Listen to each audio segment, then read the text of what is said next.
Much of the subject matter of religion concerns myth, a word that we often associate with outdated, backwards ideas, as simply synonymous with the word false. But when scholars of religion use the word myth, they use it to describe a narrative that gives meaning and purpose to the world. Philosopher Mary Midgley, in her book Evolution as a Religion, uses the word myth to explain the theory of evolution. Among other functions, the theory of evolution gives meaning and purpose to the everyday, somewhat mundane research of scientists.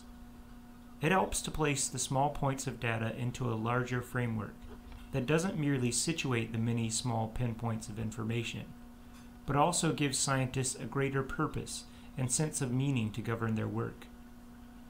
In the same way, religious ideas help people to make sense out of their lives, to help them feel part of something bigger than themselves. Myth is a claim or narrative that is psychologically, anthropologically, or sociologically true, even in the absence of empirical data or other rational support for it. Psychoanalysis might be an example of a secular myth that can neither be proven true nor false. Myth can neither be said to be rational or irrational.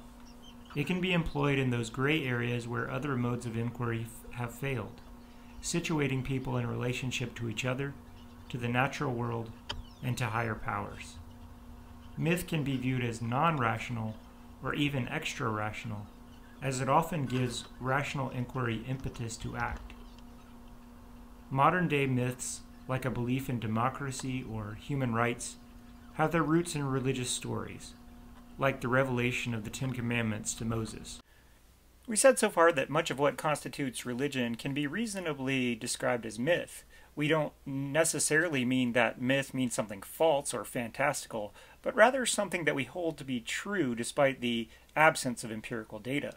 So, myth is a claim that could be psychologically, anthropologically, or sociologically true.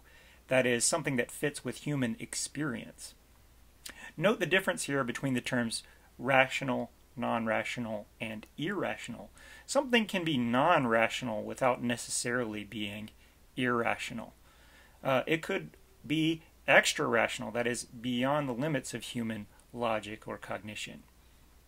So, we also want to stress that because the majority of the world's inhabitants are practitioners or believers in some religious system, and religious views sometimes profoundly inform individual beliefs as well as our historical circumstances, much of what we hold to be entirely rational at some point had its roots in religious myth. So myth is with us wherever we go, whether or not we necessarily realize it or acknowledge it.